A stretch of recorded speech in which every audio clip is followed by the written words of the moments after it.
Oh man, hey, so this weekend we dove into a new series over the summer, God, and I got the opportunity to talk about compassion.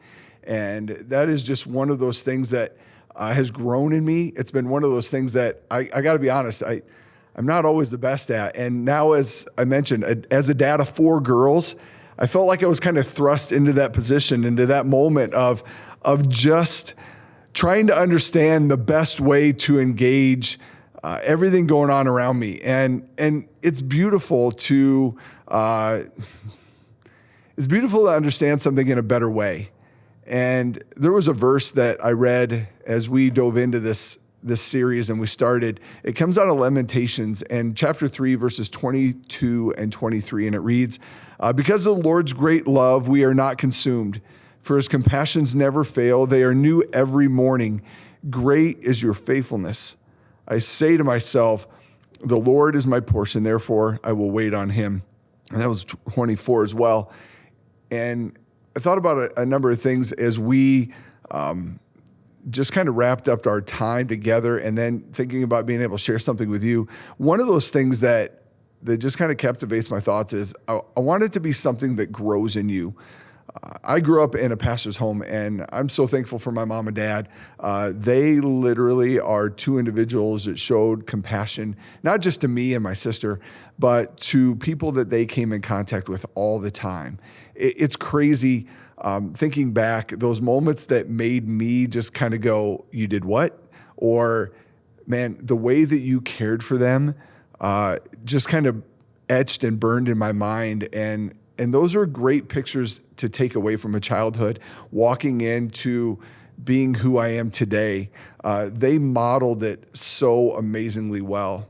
And so not just allowing it to let it be something that grows in you, because it does. You have to make space sometimes for things that are challenging or things that you want to add to who you are.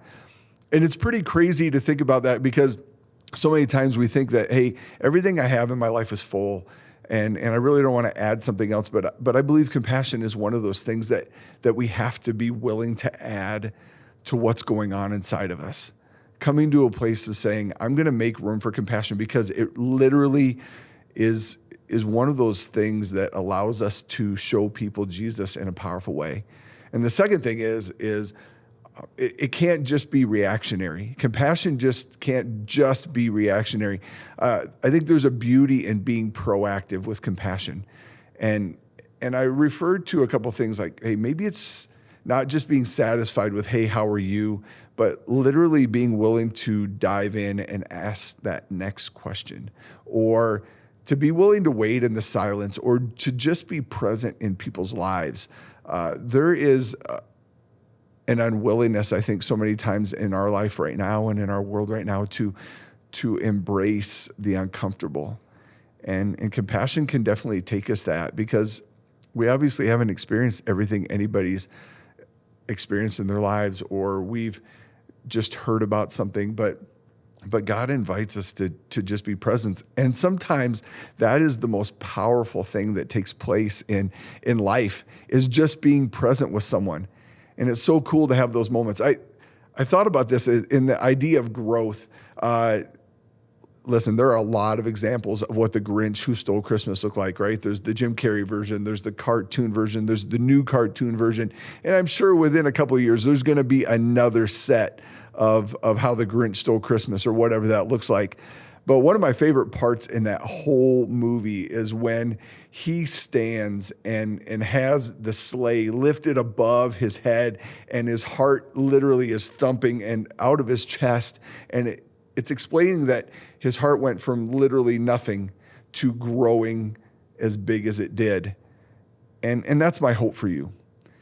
When it comes to compassion, and when it comes to understanding that our God is compassionate towards us, and because of his compassion towards us, we should be compassionate towards those people that we come in contact with. That maybe my prayer for you right now would be, God, that you would grow my heart to understand compassion and to allow it to be a part of who I am. And you've got to be willing to start somewhere. And maybe that just means a prayer of saying, God, today, if you would allow me to just be intentional today. If you allow me to have my listening ears on, that you would allow me to be proactive and not just allow things to come to me. I think that you're going to find God will meet you there in that moment, and it's going to be pretty powerful. And I look forward to how God is going to use you as you engage compassion in a new way in your life. I'll look forward to seeing you next time. Take care.